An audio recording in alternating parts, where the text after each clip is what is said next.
Hi guys, and welcome back to Milk Mummies, the podcast where we talk honestly about motherhood, identity, ambition, and everything in between. Today's guest is award-winning PR and communications entrepreneur, speaker, moderator, and personal branding coach, Ronke Lawal. Ronke has spent years helping people shape powerful brands and meaningful careers while also navigating motherhood, womanhood, and the very real balancing act that comes with trying to build a life you genuinely love. In this episode, we're talking about ambition, identity, visibility, motherhood, success, and of course, the chaos of everyday life. And honestly, there are so many gems in this conversation. Just settle in. Let's get into it.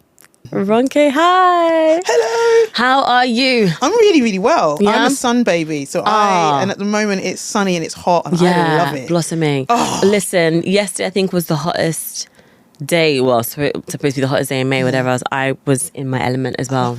I'm so grateful. Same. But I'm annoyed. I think this might be that weird window we have in May where it's hot for a few days, then nothing until August. Like that random, sporadic, fake kind of summer thing that we have here. Yeah. Also, unfortunately, climate change. Yeah, global sorry, warming. that too. The flip side. Yeah. Okay, so on that note, we just dive in a bit of death and doom and destruction. It's okay. But anyway, Ronke, hi. Just jumping into everything. For those who only know you professionally, who are you really? Look at that. That's a good question. Thank you so much. That's an excellent question. Who am I really? I'm magnificent. Yes. Right? I'm a Leo queen, a lioness. I'm wonderfully made. I am awesome. So I make this joke that I make Hackney my personality. I was born in East London. Yeah. Yoruba heritage, Nigerian heritage. Very proud of that. Working class. Grew up on an estate. Got no qualms about talking about that either. But I get a lot from that history, right? Who I am is based on that history. I love enjoyment. I love money. Oh boy, saying all the things that I like to hear. It was so funny.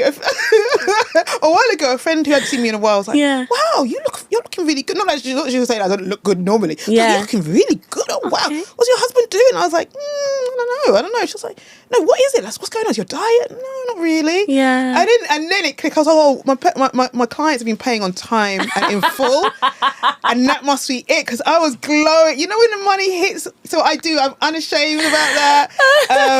But I'm just somebody who lives for joy, lives for love, lives for community.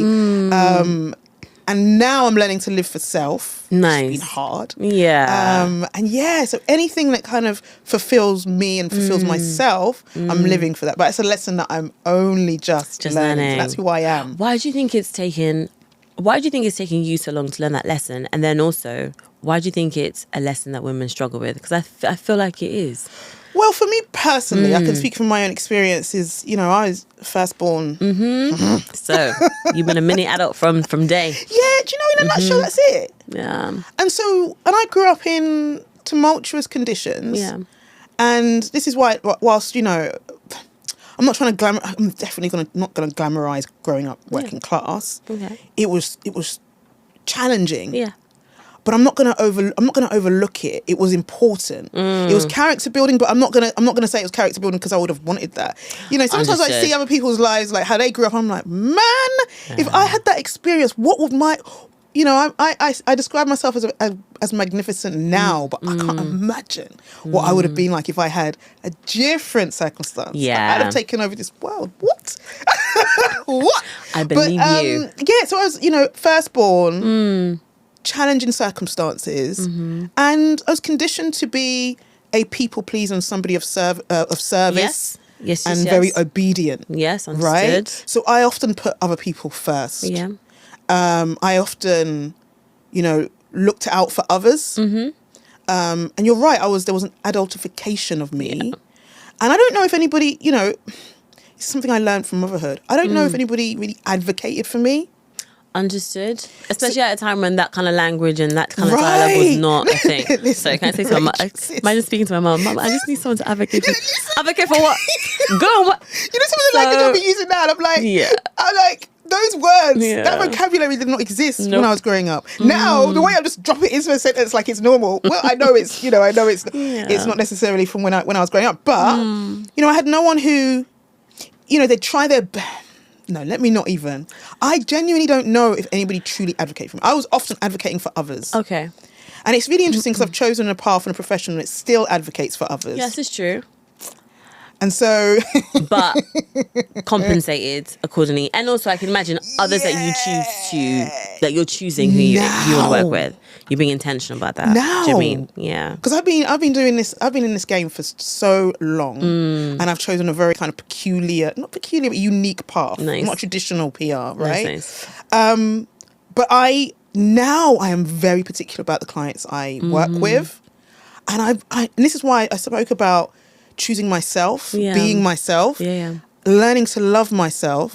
I remember seeing a clip of somebody saying that they fell in love with themselves in their 30s and early 40s. And I was like, what do they mean they fell in love? What does that even look like? Even though I'm speaking to you now, I'm like, but what it looks like is being able to choose the relationships, the environments, the people that I want to align myself with. And so now the past few years, I've been more intentional about that. Nice. And that's because I've had to dismantle being that person who always looks after others and that firstborn daughter syndrome. Because, you know, I think people have heard that terminology a lot, but I do believe I lived on that principle for a long time. Looking after everybody else, being hidden, being behind the scenes, fixing things, deprioritizing myself, advocating for myself. But even when I talk about advocating for myself, sometimes I didn't even know if I was like advocating for myself because I was a bit of a people pleaser. Like I told you, I was raised to be obedient and of service. So even learning to advocate for myself, and this came through motherhood, was a bit of a challenge. Was a challenge. But it's taken a while, and it's still a process, a journey. Yeah, but we're on that journey, and it looks like you're doing very well on that journey. I'm trying, sis. You know what I mean? I'm trying. You've gone on to build, and you are still building this like incredibly accomplished career. But what do you think people misunderstand about successful women? Oh, wow. Well, first of all, like, it's that definition of success. Okay, fair enough. Because I remember for a hot minute, I was thinking success has to look a certain way. Yeah. And there was certain social parameters that I'd kind of look at, and I think, but I have to be realistic. So, for example, in the PR industry, or in the world that I'm in, you know, you're supposed to have an agency and scale. And you're supposed to like have lots of employees, and if you don't look a certain way or have an office in central London, you're not doing. Do you know what I mean? And it's like, hang on a minute. What is required to achieve and accomplish that is a lot. People don't talk about, sometimes when we talk about founding a business and founder-led businesses, not only the financial cost, but the emotional and psychological cost. Yeah. And I was like, I remember it was a kind of the paths, the like you look at one road and another road, and I'm thinking, this isn't going to suit me. And I'm not a micromanager as well. So when I started hiring people, and I was like, well, here's a job, do it. Yeah. Got you. But then I realised, you have to really be directing people, and you've got to tell them this, you've got to double check. I'm like, why? If I'm hiring someone who says they're qualified, just report to me once a week. I don't need to be asking you every other minute what you're doing. But it became really difficult for me, like that whole kind of, do I need to hire more people? Do I need to get an office? And I just, is where it comes back to choosing myself. I scaled back and I had to redefine what success looked like for me. Got you. And when I decided what success looked like for me, it looked like financial freedom. Okay. And I think people misunderstand when it comes to successful women, like their ability or their desire to define a life for themselves. Yeah. Okay. And so I chose to define my life for myself. I'm still doing that. I think people misunderstand. I also think people misunderstand successful women in the dynamic of confidence and having it all together. And I always say, look, practically and pragmatically at the full story. I'm somebody who analyzes and I look at the full story and the full picture. Yeah. So anytime, there's so many amazing women that I admire, but I also look at context. So I start my story with, well, I grew up on a council estate in Hackney, blah, blah, blah, blah, blah. Yeah. And it's not kind of like a badge of honour, like I'm cool, I'm from the streets. No. It's because this is the realistic situation and scenario that I found myself in. I didn't get money from my parents. Yeah. I didn't inherit anything. I had to, like, when we talk about working and grafting, I had to learn a lot of mistakes. Whereas there's other successful women who I admire who were gifted certain things or married into money or, it's because they went to certain schools. Yeah, things like that. Do you see what I mean? Yeah. And there's certain social conditions, or, I'm going to be really blunt, they weren't raised in this country. Yeah. Okay. And love it or hate or loathe it, the UK can be challenging for a certain type of successful woman, right? And some of the successful women that I admire, they either weren't raised here, or when they realised that they needed to grow, they left. And so there's a misunderstanding of like the full picture and context of what it takes and what is required to be successful, but also the definition of success. Like, what does success look like to each of these women? And like I said, financial freedom, but joy is my thing. And I think people sometimes look at me and like, Ronke, you're successful, but success isn't like the definition of school book success. You don't have an office. You don't have. Well, no, because my success is a sweet success for me. No, I love that. Did you always know you wanted to be a mum? In all honesty, no. Okay. Yeah. No, and thank you for asking that question. Yeah. Because my daughter is like, even as I think of her now, like what a gift from God, man. Yeah. Like honestly, like as I talk about her now, I'm like, I am so lucky and blessed. I am going to get to know, God willing, I'm going to get to know this little girl into womanhood, womanhood. Yeah. And it's a gift to watch her grow, like her personality. But it wasn't always a goal of mine to be a mother. And the reason being, not because I didn't love children or I didn't admire motherhood, but it fascinated me. Okay. This concept of motherhood. And maybe I overthought it, but I also recognized as my own inner child. Yeah. Okay. What I had to heal from. Yeah. And I also recognized, what was missing from me as a child, as a daughter. And I was intentional, and I really wanted to make sure, I was still not perfect. I wasn't saying I need to be perfect or all the conditions had to be perfect, but I really wanted to make sure that as much as possible I could give whoever I birthed or whoever I raised, because there's different ways to be a mother, right? That's very true. The best start possible. Okay. And not download my challenges and issues. Obviously I'm not perfect, so there's going to be, like, when she grows up, she might be like, my mum. Yeah, do you know what I mean? Listen, as much as we're trying not to traumatize our kids, or do you want to do better than what you had, etc. We're human, we are going to fumble. I just hope the fumble isn't as bad as, or I can fix and repair and adjust. Do you know what I mean? So, I hope the fumble, I hope she can side-eye me, but side-eye me with love. Yeah. I hope whether she chooses to be a doctor or an Academy Award winning actress or a Grammy superstar or an engineer or lawyer, whatever she chooses to be, she can give those speeches when she wins awards and stuff, and she could be like, Mummy is the reason that, but also like side-eye me, and do you know what I mean? 100%. But yeah, I didn't always know, but it's because I had to do a lot of healing. Yeah. And also, it's like, I also wanted to make sure I wasn't becoming a mother for selfish reasons. Understood. Yeah. I get because the baby phase only lasts a certain amount of time. Yeah. You know what I mean? It's kind of, I don't want to say it's easy saying I want to be a mum or I want a baby, but babies grow up. There we go. That human being that turns into a whole human being. Yep. So I couldn't say I want to be a mum because I want this child that's going to be mine, because ultimately there is going to be a day where, while she will always be my daughter, she is her own human being. And I have to release her. I'm merely a custodian. That's what, so I had to do all that work. Yeah. And then when it was the right time, and I had this, these discussions with my husband, right? I had to do all that work, and when it was the right time, still, it's always in God's time as well. Like, I had to be like, it's not like I just click my fingers and yes, I had the baby.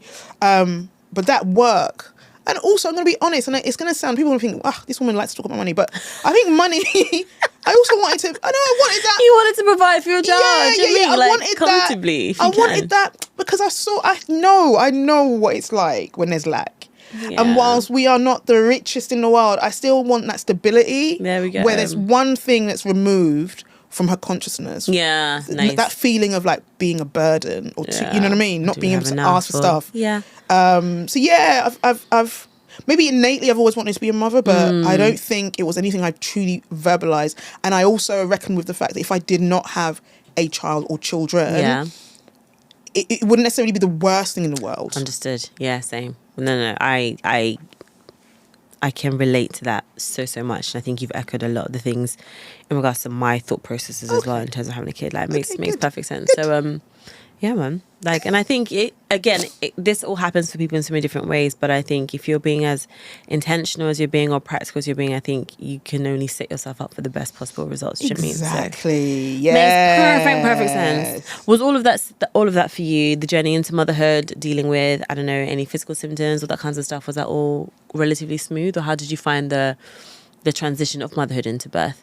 Well, I loved being pregnant. Me and my daughter was my she was my, what do they call it? They say Cody. Is that a scat? Look at me, look upside. I want auntie. Cody. That's your Cody. Your bestie, your Cody. My mum will call it your handbag. Like, she didn't want to come. She was overdue. She did not want to come out because we had the best time. There you go. It was beautiful. It was so beautiful. I'm laughing at myself, trying to use a slang. Trying to be with it down of the youngsters. She's gonna. I'm thinking about now, like even these clips, like these podcasts. She's gonna watch them back and listen. Like my mum is like so. Anyway, so I had a great pregnancy. Nice. The delivery wasn't so great. I was let down by the institutions, right? Okay. That we trust, and I will say, I think the NHS is one of the greatest gifts this country has to offer us. Like it is, if it were honoured properly, there we go, and if it was invested in, and if it is incredible. Like I have to say, like the teams and nurses and doctors, they're incredible. But unfortunately, because the institution is not honoured, mistakes happen, failings happen. And a couple of times I was failed. So during the birthing process, it was tumultuous and it was challenging. It was hard. It was, I had to, it wasn't particularly pleasant, and I wouldn't want to necessarily relive that. It wasn't excessively traumatic, but it was traumatic for me. Like when I hear some of the birthing stories, I'm like, oh wow, but it was traumatic for me. And it's, taken almost 4 years for me to just, and every time like it gets closer to my daughter's birthday, I revisit. Do you? And I feel what happened. We had to go to NICU for the first, like after the 5-day check. And see, I'm already jumping over my like actual birthing, like the birthing of my daughter. Because she was overdue, there was that panic that they set in, like, because I was a geriatric mum. They're like, you got to be induced, if you don't induce it, and I should have listened to my body, because the whole time of my pregnancy, my body was so, like I told you, we had fun, like, she was just lovely to me, but it was not, it's the minute that they put me in that scenario of being induced, chemically induced, and my body did not react to it. She did not like it. It was not nice. And it was just horrible. So it was a couple of days where we were in the hospital and it was horrible. After I gave birth, everything was fine for the first week. And then when we did the checks, they said there were things that weren't quite, she wasn't gaining weight. So we had to go back in. Of course, in the queue. Which was really not nice. And you're not prepared for that. Like I wasn't anyway. Like I was like, what the hell? I was crying, like I was blubbering the whole time. Like your hormones are everywhere as well. You're trying to adjust to what's happening as well. Like we had some weight loss issues, but it was, I was breastfeeding straight away, but she was just losing too much of her body percentage. I think when they're born, they lose, up to 10%, but I think she lost about 14. So I had to go and see someone every like 2 days. And it's like in 2 days, I don't know how much of a jump in weight gain they're meant to make, but it's like you're having that pressure on you, and are you breastfeeding right? Is it enough? Then having to stop with formula. She did not like formula. We didn't want to give her formula anyway. And then it's like, well, okay, we're going to have to figure out this whole breastfeeding situation then. So like it was that worry and that constant pressure and people. That's a lot to get your head around when you understand that stress and oxytocin they impact each other so harshly. You can't be stressed, because if you're stressed, you're not going to feel happy. Those love hormones are not going to be there. And you need that to create breast milk to flow freely for baby to have it. So it's having to find that bizarre balance in a space of what could feel impossible. So that whole like people on you for weight gain or weight loss, like it's intense if you're having to deal with that. Oh man. So you thank you and that's why these conversations are important. because hearing your experience, makes me feel. It makes me not feel better, but it's healing. You know, and I want to learn, right? But yeah, that the birthing process was not pleasant. And then, like I said, she has to go into NICU. Well. And then I was diagnosed with a brain tumor. Okay. Yeah. During that or just after, and they realized. When she was discharged from NICU, if I'm getting the timings correctly, because it was a bit of a blur. Yeah, always. We came home, and my body was just like, what is going on? And there'd be days where there was a couple of nights where I struggled to walk. Okay. I was thinking, is it because of all the all the up and down, and struggled to walk. And then there was one day it almost felt like my body couldn't move. Like my brain, when your brain, you take it for granted when you're healthy, right? The things that you're 100%. Supposed to be able to do. 110%. So I remember there was one particular day. What week was this? I think she was like 2 or 3 weeks old. She was in the queue for like 3 or 4 days, and we came back home. And one day I just couldn't. Your brain is saying, walk. Yeah. Get up. Go to the toilet. So my brain was telling me to do this, but my body wasn't functioning. Oof, so it presented scary. like a stroke. Okay. Wow. Yeah. That was my inner reaction was like, what's going on here? Yeah. And so we called like emergency, like 999. Yeah. We had to call. In the end, we had to get a cab. We had to get a cab. My husband had to put me in a cab. Yeah. It was all very difficult because there was no it was my husband with the baby, and it was just really weird. And then the ambulance service couldn't come. But I was like, if I don't get someone. They were like, oh, we can hear you sound. I was like, I can't move my body. Yeah. So the taxi driver floored it because he was like, oh my goodness. Yeah, man. Bless him. Whoever that man is, got me a wheelchair at the emergency service. There was a lot of kerfuffle, but eventually I got checked in. Okay. I got checked into intensive care. All right.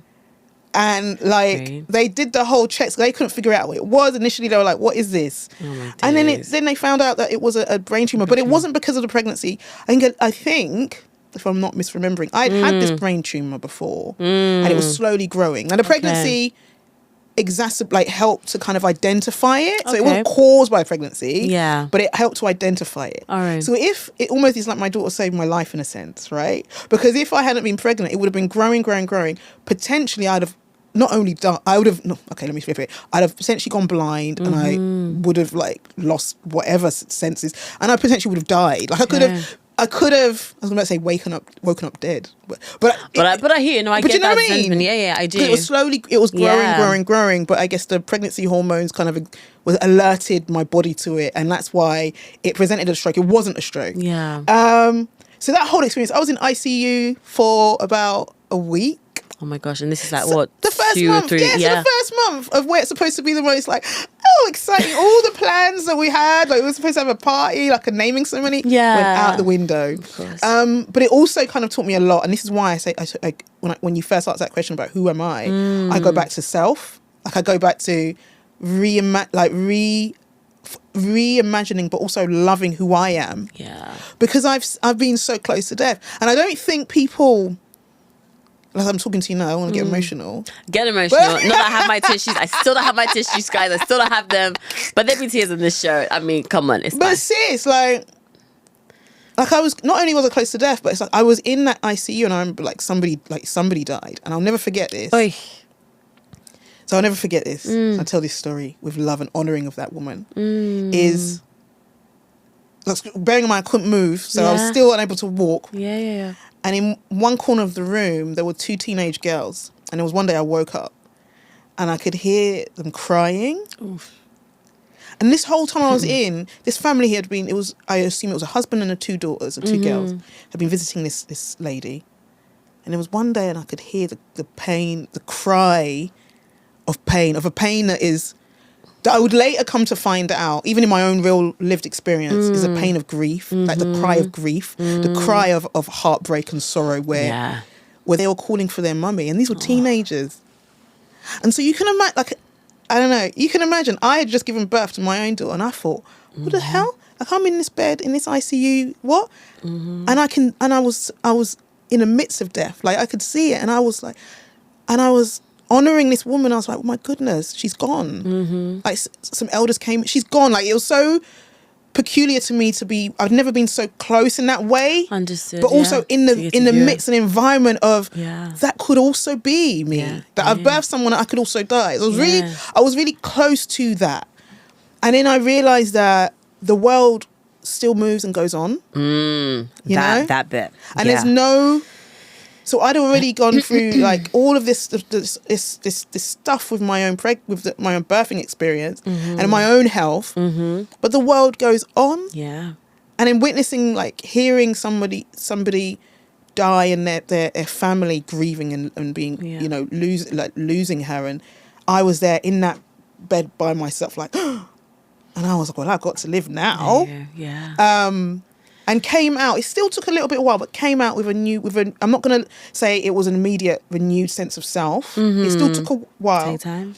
But that is what that experience and birthing my daughter just gave me, this kind of vigor and renewed sense of self. Amazing. It's taken time still. Yeah. But it wasn't easy. That journey was not easy. And like I say, it's been 4 years and I'm still kind of recovering. processing. Yeah. I'm processing it. And I've never shared this, so well, thank exclusive. you for sharing.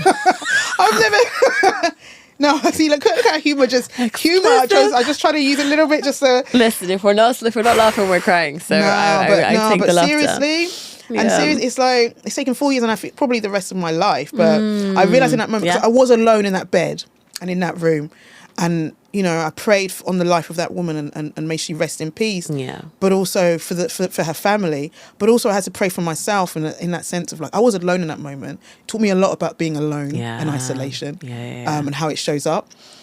No. Again, the things that you're saying are just like, oh, she's in my head. That's I understand that and I respect that, and I'm glad that you came out with a sense of vigor, as you said, a renewed type of vigor, and it impacted how you move forward as well, you know. So I think that's it's incredibly sad, it's incredibly scary, but it's also incredibly beautiful.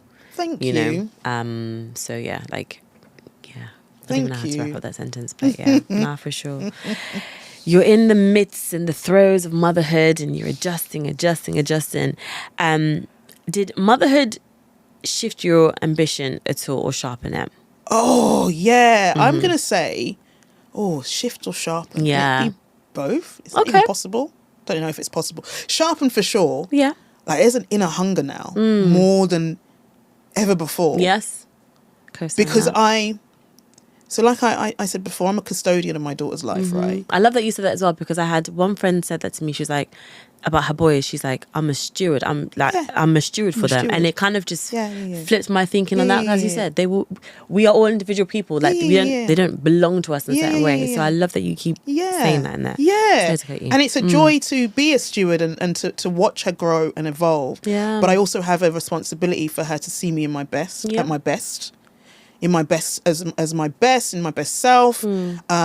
She has to recognise that I am me. I'm mummy, but I am also Ronke. I'm me. Yeah. She has to see me as an individual and acknowledge and honour that, right?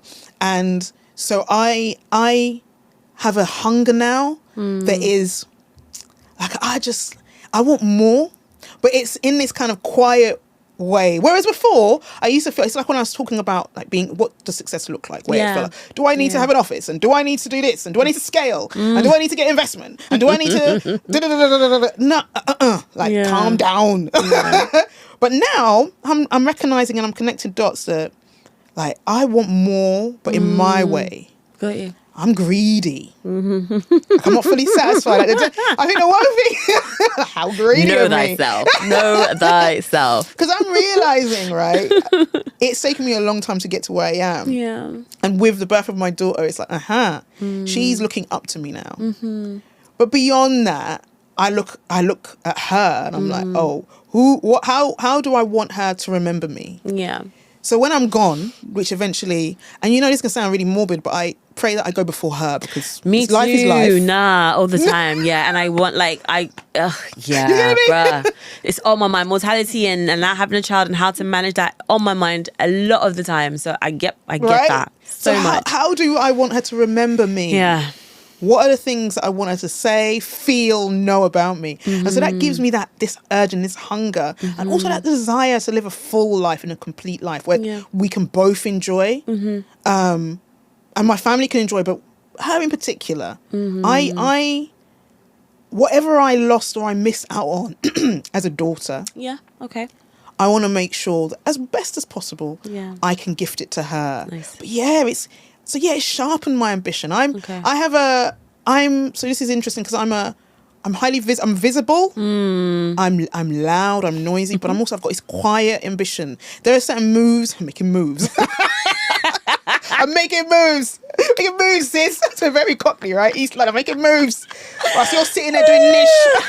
Making moves. I'm out here. Can't tell me nothing. Nothing. I'm making moves. So I'm trying, I'm more strategic in the way I'm moving, right? And I'm operating, and I'm very observational. Nice. And it's definitely, so there has been a shift. Because now it's like, and it's still there because I need to stop caring about what other people think. And just focus, laser focus, and sharpen. And then I want to have fun with that ambition. Nice. I also, I realize I look at people, aside from the privilege that they have. Yeah, okay. I also look at them like, what, do they have two heads? Like, if there's something I want to do, I've got to sit down, lock in, and figure out how I can do it the best way for myself. Yeah. Because even the best people, they've got privilege, they might have come from money, or they might have did X, Y, Z. But let me focus on what I can do to achieve the goals that I want to achieve. And I think that's so but it's definitely sharpened it. Oh, I'm hungry. Amazing. Balancing motherhood and career, did that come naturally to you? Do you know what? I have to say, this is why it's important to give full context. And, I'm very blessed and lucky. My husband he does what a husband and a dad is supposed to do. Okay. So I'm not going to give him a cookie and be like, oh, he's a great dad, because he's supposed to be. Hello? You know what I mean? We had our fun and created our daughter. We had our fun, time, and then we created her. Made her, we produced her, so to speak. So he's supposed to be active and present. Yeah. But, I can't take it for granted that he is. So I have a very supportive husband that allows me, and when I say allow, I even use that word because I'm going to be like, I do what I want. Do what I want to do. You can't tell me nothing. But right. But in that sense, it's that space to be who I am and to go out and to still be visible and active. But even just from self, that I'm conscious that I am able to design the life that I wanted to design, right? So I'm conscious that because of my self-employment, my business status, I can carve out my time, have protected time for my daughter. And so it's changed, it means that whereas back in the day, fun was going out on a whim, now fun is like soft play or kiddies theatre, but I can carve out time in the way that suits me, suits my daughter, suits my family. It has changed things. Not always for the better. Okay. But not always for the better, because sometimes you do want to just be like, I want to just do this, but I can't. You can't, No, it's true. No, completely understand that. And you just have to just adjust or figure out how you're gonna do it if it's something that you feel like you must. Make it work. We do make it work. It's incredible that we do. Sometimes I look at it and I'm like, wow, how did we do that? But we do. No. But we're, I'm very intentional, and I think intentionality and being practical and pragmatic helps. Yeah. You may have answered my next question to you, but I wanted to know, how do you protect your identity outside of work and then outside of motherhood or in bigger space? Oh, that's a great question. I'm really I remember thinking one of the reasons that sometimes motherhood could look scary is that people always say you lose friends. And you lose fun. You lose yourself. Yeah. Did you lose the friends though? That's always my thing. I think people come into your life for seasons or for many years or for 1,000 years, whatever it is. I think what isn't necessary to you, it falls away. It can't. Whatever we change and we grow every day. Becoming a mum changes you, and I think whatever version you are, certain relationships just can't sustain. I think. Come on, wisdom. Woo, wise counsel. So certain things, they fall away. They may come back. It might look different. They might not. So it's like, do we lose? See, that's a lot good. of, a lot of friendship grief and chat has been coming up, which is really amazing, and it's great to hear more people talking about things like that. But it's like, are you the same person that could have sustained or lived in that friendship, and then vice versa for the person? You know, I love that because friendship and friendship grief weighs on my mind, and friendship loss. Because growing up, especially deep into my teens and 20s, like friendship was so, and I was a friend who would like be so intentional, organize things, like show up for everybody's function. If you were doing something, doesn't matter where you were, I would be the person to turn up. I wasn't one of these people, oh, you live too far away. I'd always do the work. But then I recognize, as you, like, based on what you've said as well, recognize that life is seasonal. And I think from my perspective, I was worried and concerned that I'd lose friends. Because I attached it to, I guess, not just my identity, but just I attached it to like, my life experience and maybe being a people pleaser. So maybe it was my identity. I was like, I've got people have to like me. What am I going to do if people? If nobody likes me. Who am I? Who am I about the like and love of people? Oh my goodness! Oh no! Oh no! Oh no! Yeah. I hear it. I'm all alone. And so when it comes to like that friendship piece and like, so I'd be worried like, oh gosh, I'm going to lose friends, and I was fearful. And I guess, I don't know if I'd say I'd lost friends. I think friendship dynamics have changed. Yeah. Well done. But what I try to do, and I'm still intentional about, is making time with my friends and with the people who matter. But also going back to like not losing myself and my identity, finding myself and rediscovering who I am. Yeah. Like loving myself, leaning into that, realizing that I am a very unique person. And by being unique, I'm not everybody's cup of tea. And I'm very bold. Like I'm bold in a way that scares people, I think, if I'm being honest. And so that's a battle, because remember, I'm a recovering people pleaser and I want people to love and like me.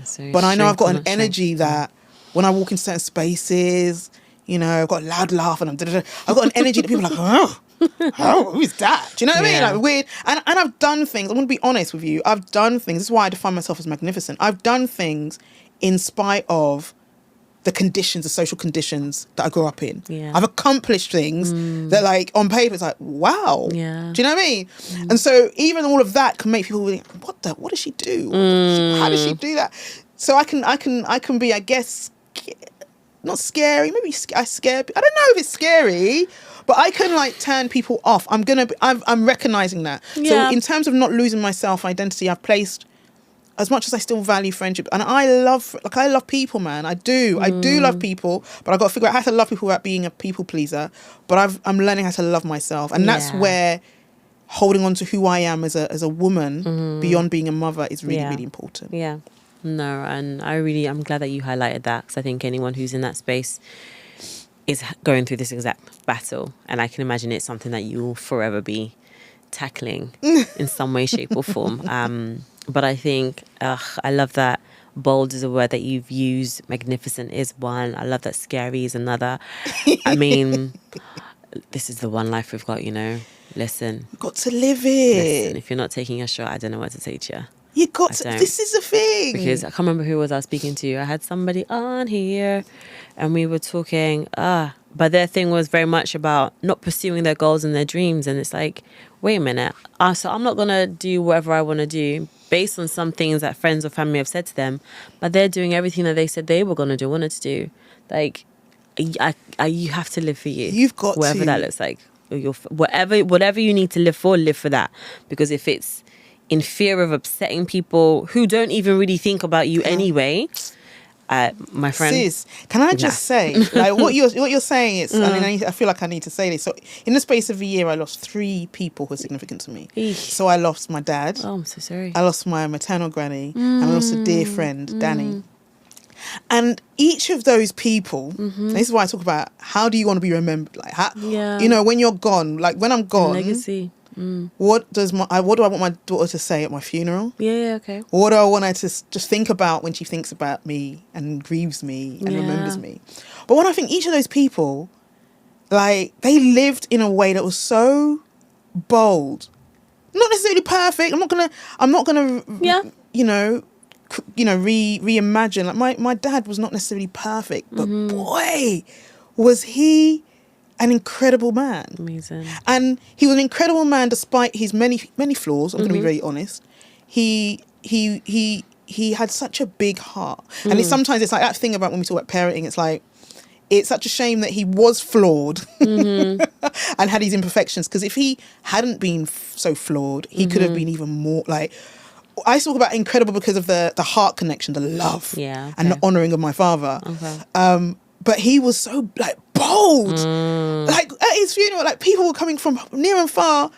And it was like, it was the energy that man had. Yeah. And this is where, he could be very cheeky Nigerian man, but he was just that energy. And then even when I think about my maternal grandma, when I hear the testimonies, like how she touched people's lives, right? Like, it's Eid right now, Eid festival. Yes. And in her neighborhood, she used to sacrifice a big cow, and it was for the neighborhood. Like, she was like the neighborhood mum, like the god mummy of the. Do you know what I mean? Yeah. But when you're hearing stuff like that, and she would do that herself, I'm like, wow, that's how people remember my grandma. And then even Danny, like, Danny, my friend Danielle Abena Scott Horton, man. When we talk about the living embodiment of God's love and energy, like that boldness. When we talk about fearlessness, and this is why I bring up each of these people, is as much as I grieve their loss and I miss them every single day, but the one thing that I learned from losing each of them was we only have this one life to live, and what is the impact? Yeah. What is the legacy? Like, what is a story that's going to be told about us when we're gone? And even if it's an imperfect story, how can it be told in such a way that honours the energy that's left behind? And each of them, when I'm thinking about Danny, I would love to, like, do a whole episode on Danny and bring on all her people. That woman, as an ancestor. As I'm talking to you now, I feel her now, because she was amazing. But she was a reminder of going for our goals. Nice. And she taught me, and I wish I had told her, that, anything that you put your mind to can be made real. If and when your heart is pure and true as a good person. And so even just being honoured and having that person in my life and those 3 people who I lost in the space of a year just did something to my brain chemistry, rewired me. And this is why I speak about and I think about that journey of, like, motherhood and just ambition and being who I really am. Like, I'm hungry. Let's get her. I almost want to end the episode. She can just get out and go and do what she needs to do. I'm like, okay, she's got to go. Gotta make moves.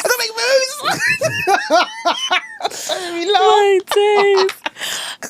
I'll be quick. Okay. No, like, with all of that being said, what is something that motherhood has taught you that leadership never could? Oh, what? Yeah. That question, you just like... I've been yapping all this time. You need to bring this question. They're like, okay, you left me like silently. It's all just nicely linking in together. So it's all just wonderful. Something that motherhood has taught you that leadership never could. Never could. Oh, wow. So it is okay to make mistakes. Okay. Like, you fumble, but when you fumble, you learn from that fumble, right? And you recalibrate quickly. Yeah. I think sometimes in leadership, and leadership should teach us that, but I think sometimes there's this tendency to kind of want to be perfect and get things right all the time, and it leads to, like, burnout. But if you're able to raise a whole human being, like, that's no small undertaking.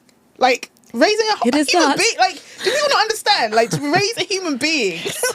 No, I just feel like sometimes I walk around and I'm like, do you understand what a responsibility this is? Like, I have to make sure this person is a human being. Survives. Is a decent human being. Knows their manners. Is funny. Is quirky. Is this. Is a good person. No. Survives. Just survives because we have this. The end of the world. Trump. Men. But survives. Still funny. Still has a sense of humor. Has a home. Knows how to handle money. I didn't get to how to handle money in school. Knows this. How to do taxes. I didn't learn about taxes in school. Survives. Whoa. Oh, survive. It's a lot. to my brain. It's a lot. Yeah, it is. So, but even when I mess up, which I do, or I forget something, or all she's had to eat in a day is crackers. I'm like, as long as I just want crackers, she just wants to eat the cornflakes with no milk on it, and that's just what she wants. But she's fine. But she's I think she will eat eventually. Yeah. She has her vitamins. Yeah. She drinks. As long as she's drinking, she's watered and she's fed. It's okay to fumble. It's also, I think, motherhood has taught me that being who I am is a superpower. Yeah. 110%. She wants to see me. 100%. She doesn't want to see a performance of me. Sometimes leadership, which goes against like all the principles that I adhere to in my work. Like, I believe you should be more of yourself. Yeah. But sometimes it is about a performance, unfortunately. Yeah. But motherhood, my daughter wants to know me, man. She wants to see me, like the heart of me. Yeah. And that's what motherhood has taught me more than leadership has. Yeah. Okay. No, that's a beautiful lesson. Yeah, and I have to say, I do love that everything that you're saying is also circling back to self, the idea of self, or what it is that you're putting out there and what it is that you're being intentional about. And it's true, they just want to see you, they just want to spend time with you, they want to know what you're doing, understand what you're doing. I'm watching my daughter copy me and emulate me, still finding her ways to make it her own, but I'm still hearing things that I'm saying coming out of her, and like they are so observant and they're soaking up everything that we're doing and saying. So just showing up as authentically as you can, perfectly or imperfectly, I think is so true. Exactly. That's what they want. That's beautiful. No, thank you for sharing that. Thank you. You've touched on work, so in case you don't know, Ronke works in PR. What is that like? How did you find yourself in that space? I had a brainwave and thought, this is a good idea. Nice. A bit of a, anybody who watches Only Fools and Horses, Rodney and Del Boy moment. What can I do? What can I do to make money? Yeah.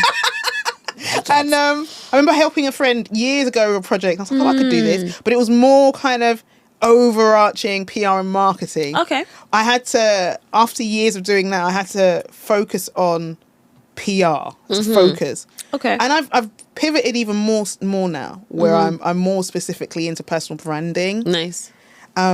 Which is the PRing of self, to be honest. Okay, I'll take that. But yeah, it was a journey, and this is why I say it was a really unique journey, because I didn't come from an agency. I didn't work in an agency.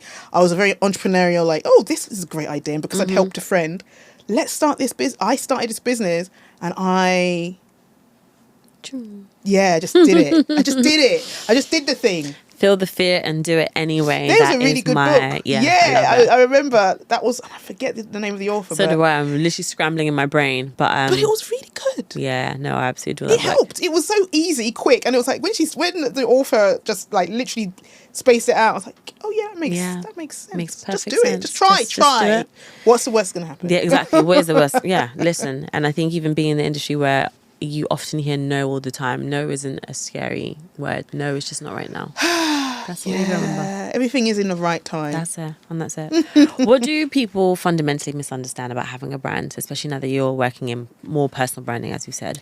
Yeah, I think I've alluded to this earlier in terms of that performance piece. Trying to be like somebody else. Yeah. Trying to be like somebody they admire instead of tapping into what makes them unique and original. Yeah. There are certain elements and core pillars within you that make you unique, that the world really wants to see. Yeah. But because a lot of people are thinking, that person's done it that way and they're successful, I ought to be more like that. Yeah.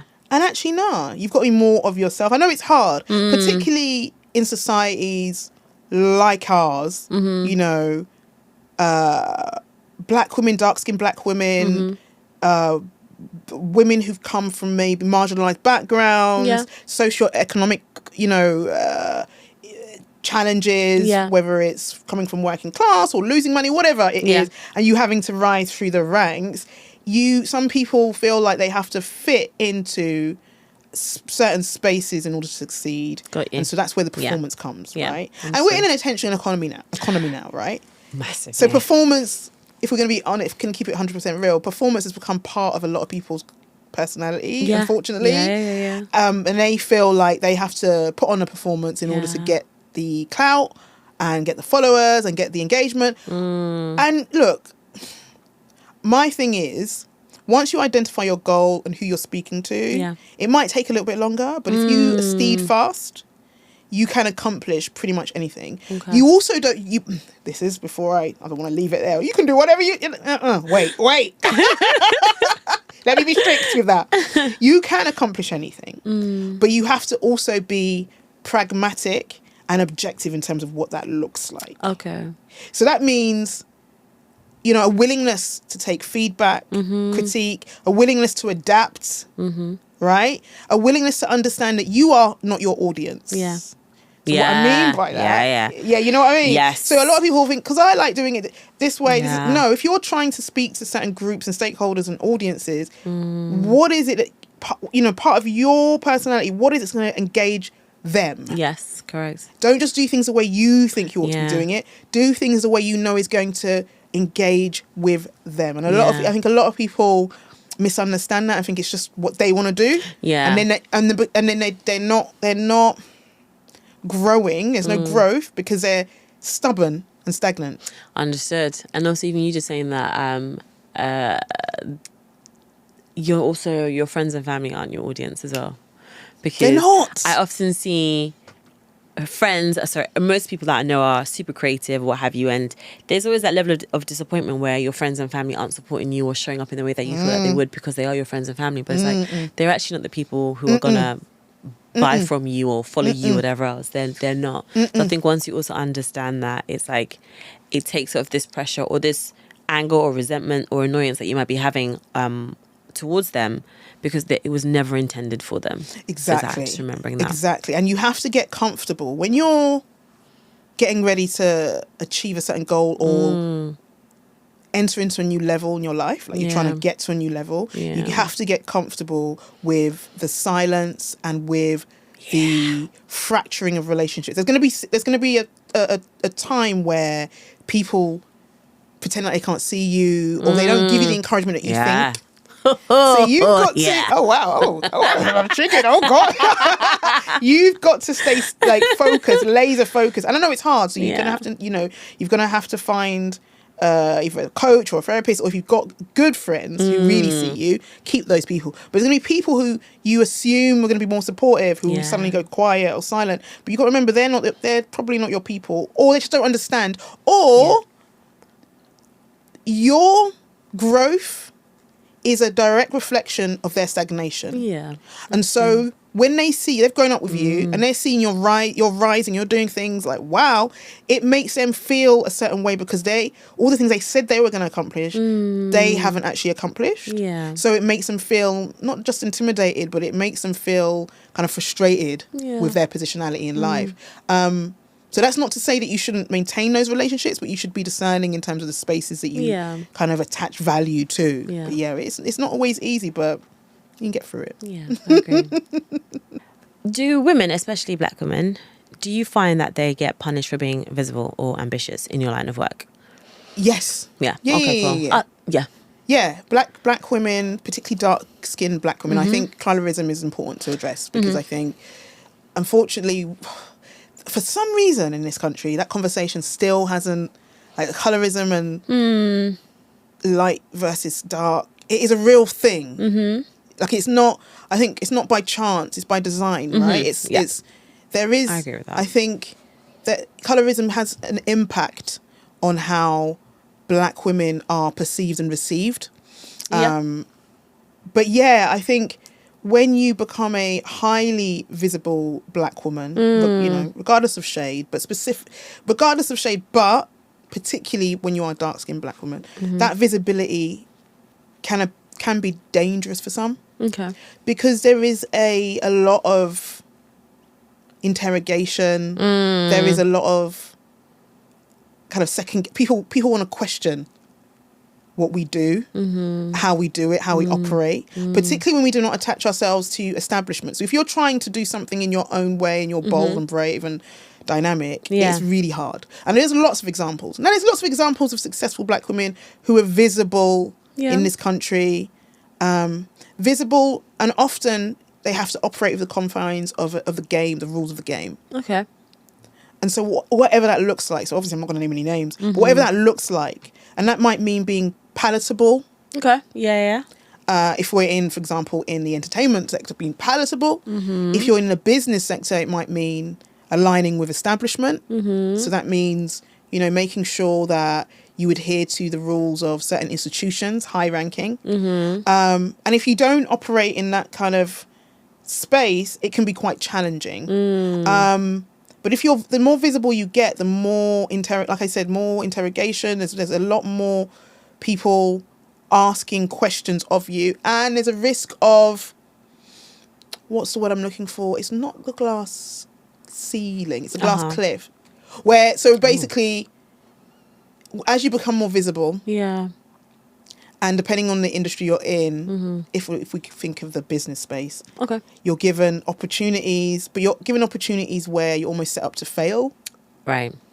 And when you're set up to fail, it's kind of this got you moment, because they're waiting for black women not to do necessarily well. But yeah, being visible as a black woman is a risk. Still a risk worth taking. But it's risky business. But you've got to know the rules of the game. Whichever game you're trying to play. Whichever game you're trying to play. Ooh, cryptic. No, I'm joking. What advice would you give a woman or women who know that they're talented, but they are struggling to put themselves forward? I guess struggling to launch, I suppose, in a way. Oh, right, okay. So you got to do a lot of work, introspective work, in terms of why, what is it that you're trying to achieve, what you're trying to accomplish, what spaces, who you're trying to speak to. You know, it would be easy for me to say, just do it, but I know it's not that easy. You do need to find someone. So whether it's an accountability partner, nice. Whether it's someone you admire who is, I don't even want to say get a mentor. You can get a mentor. Yeah.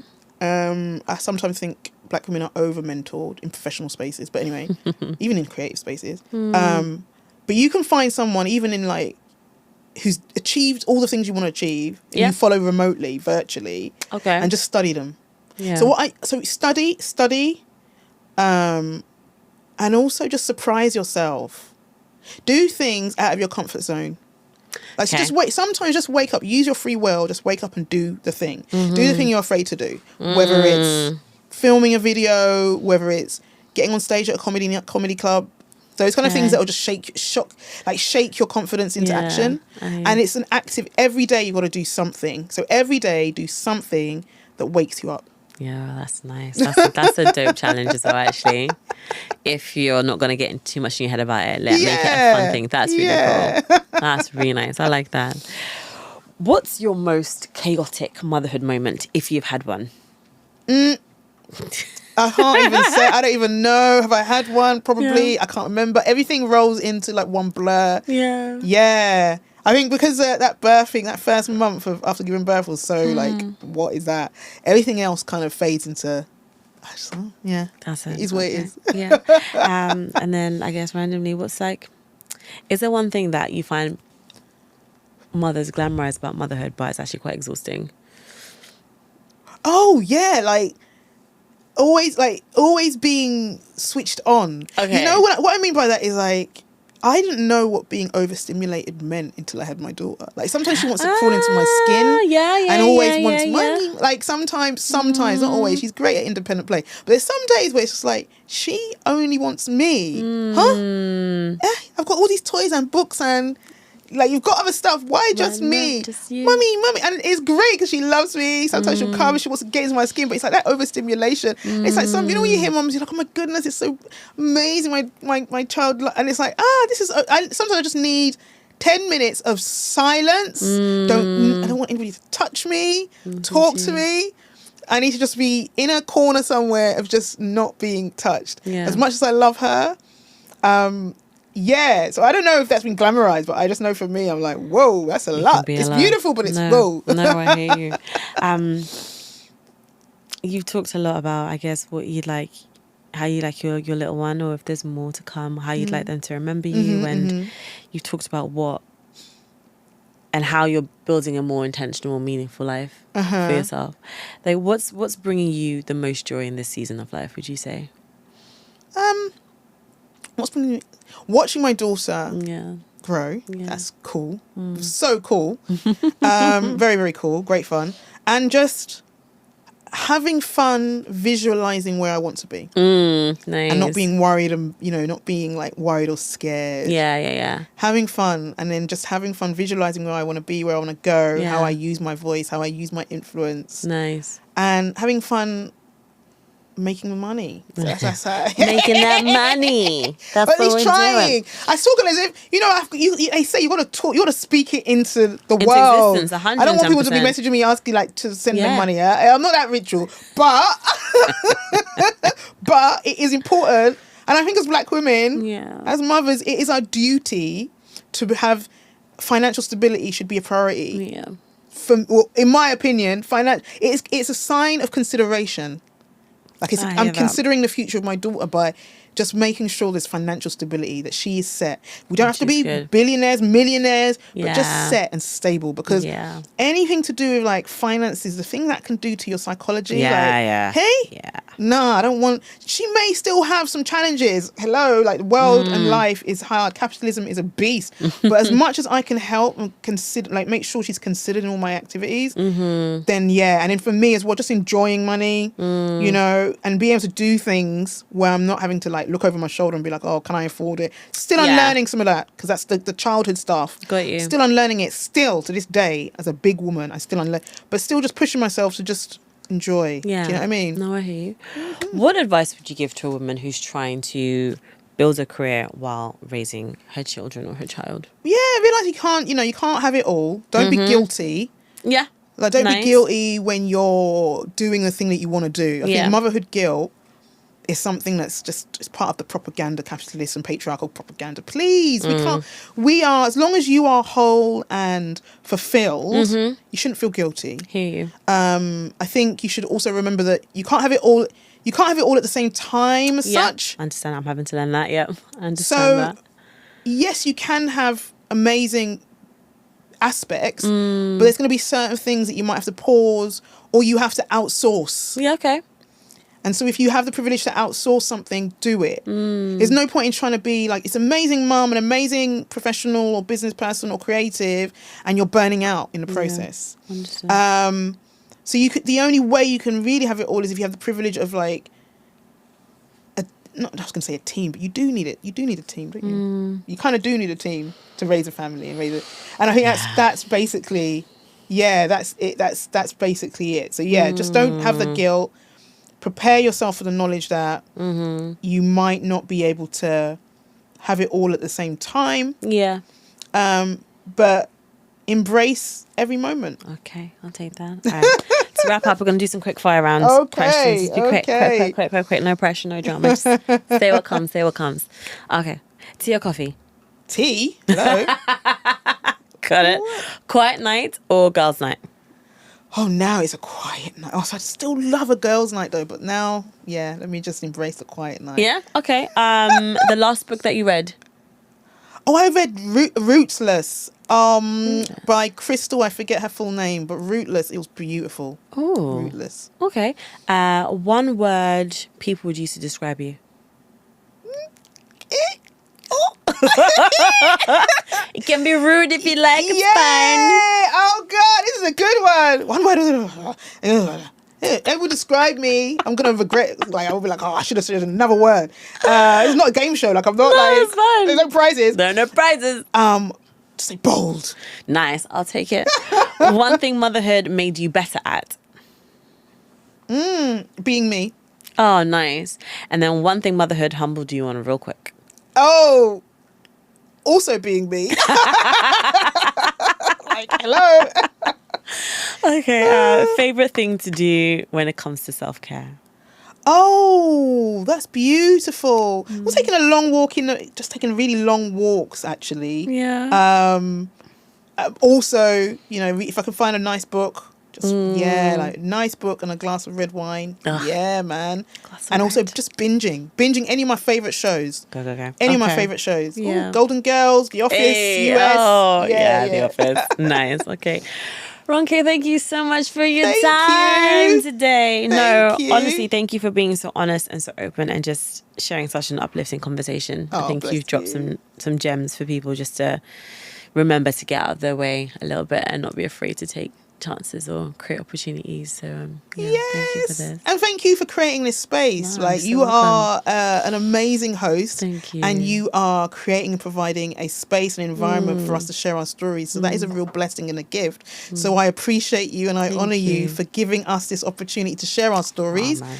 and for allowing other women and mothers to learn from others. So keep it up. You've got an amazing voice and presence. You're a blessing and a gift and a joy to be around. Thank so you. thank you. Thank you. And thank you so much. Now I'm going to get my lesson on branding. Okay, bye guys. Bye. Bye. Guys, thank you so much for joining us on this episode. It has been such a beautiful reminder that success and softness can exist together. Motherhood doesn't erase who you are, it just adds to who you are. If you enjoyed this episode, please make sure you share it with another woman who needs to hear it. And don't forget to rate, review, subscribe to Milk Mummies. And as always, thank you so much for listening.